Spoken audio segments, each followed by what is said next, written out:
Anta Ndiaye. gis nga ndaw si mooy Anta Ndiaye. Anta Ndiaye moo rendi ndaw si. maa pas rendi lancet kanam gépp. nëbbal image bi. laaj ma ndax lan. dañoo bokk far ñoom ñaar. mu def ko nii. man yii damaa yaakaar ne Ndiaye xew wi na man ay soodeek ay lancet ak yooyu man déggatuma ko ci réew mi de. mais déet jooy man lii jëkkër da koo jarul sax xuma la far.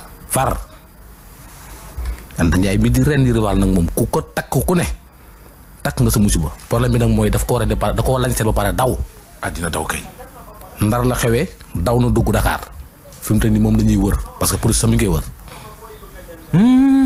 naa lu yónnee après image yi. non nga dugal ko ci page bi ndax ñu xàmmee ko. parce que kii wóoru sax muy circulé. wóoru sax muy Instagram xalaas bi wala Facebook bi. waaw muy circulé ci dëkk bi sax wóoru kenn ñu ko war a jàpp kii ko. ñu déglu. yaayu Anta mi pànk na de. yaa ngi criminel. ku ñuy déglu ci yaayu xale bi. ki ñu doon lancet. parce que xale bi amul nekkul woon ci kii wax quoi en fait daf ko jàppoon ba da doon nelaw rek quoi. xam naa dañ ko defoon ay affaire muy nelaw. Ndar la xewe ñu déglu. xale bii ñu def lu ñaaw lii sama doom la mag yaayam ñoo bokk benn papa. waaw bi affaire yi amee nag ñoom ñaar dañoo bokk far nee nañu ñu dem seeti seen far ñu jote fa ñu tase fa jote fa xale bu jigéen bi Anta Ndiaye la tudd. pare que dafa fay téléphone am. dafa am doom ak xale bu góor bi léegi nag ci la jote ak xale bu jigéen bi mu jotee ak moom ñu àtte leen dégg naa ba ku nekk dem xale bu góor bi gunge leen ba ci bunt bi duggaat tëj buntam bàyyi xale bu jigéen bi di dem naka te kële jiitu na génn jënd lañ set ci boutique bi damm ko ñaari yoon téye ci loxo yi. bi sama doom ji duggee di dox ba fu xaw a lëndëm tuuti après ci la ko bettee ginnaaw rek teg ko ñaari lañ set yi ci lex bi nii rek xotti ñaari côté yëpp nii la mel.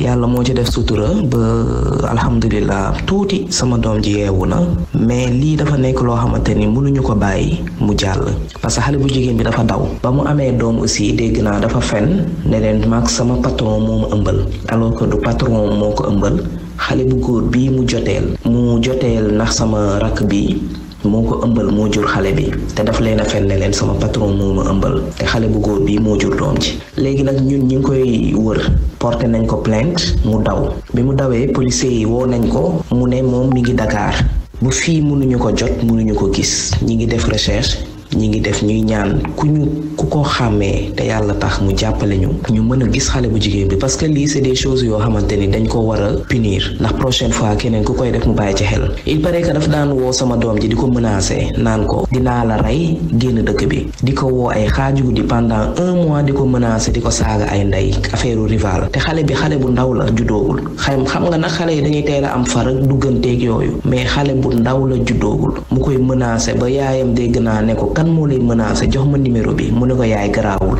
mais bu xamoon ni fii lay mujjee dina joxe numéro bi ñun ñu faj ko ñun ay yaayam ñu faj ko.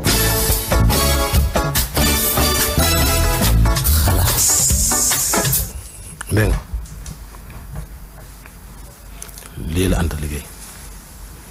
daw na ni. waaw fay téléphone parce que man mii jëm naa ko contacter mais jotuma ko.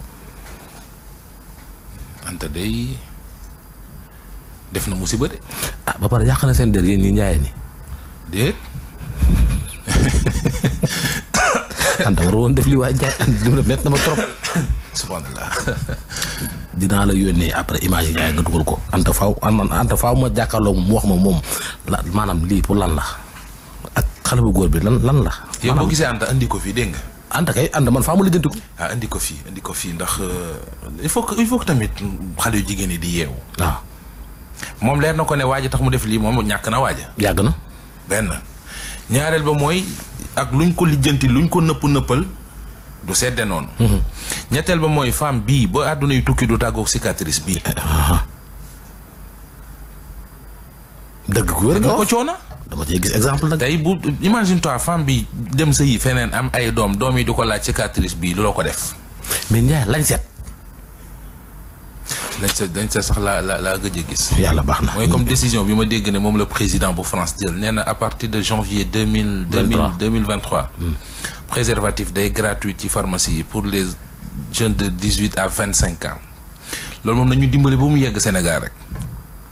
Sénégal tàmm nañ lu France teg ñu copier ko. mais gratuité Ndiaye dafa leex benn affaire. dimbali leen ñu rek ba bu mu yegg. Ndiaye dafa leex benn affaire. waaw France moom jël décision appliqué ko. jël ci ñu teg ko mu dox. boo ci tegee weer mi ngi Sénégal. déet nañu dimbale loolu moom ñun fi mu ne. ñun ceeb bu Ndiaye lii man maa la ko dama la Ndiaye. diw gu gratuit la ñu soxla. pàcc mu gratuit la ñu soxla. école bu gratuite la ñu soxla. ay capote moom wax dëgg fa yàlla nañ ko ba. France lenn dong la def te gisuguma Sénégal def ko. lenn kese la France def te gisuguma Sénégal def ko. mooy 2 mandats. loolu moom leer na moom. xam nga ñu dem parce que ne débat bi boo ko bëggee ne man rédaction lay toog débat toog du ma ko wax ci xalaas quoi fu ñu jëm feneen. Ndiaye. ñii tamit de ñu ngi dund loo xamante ni.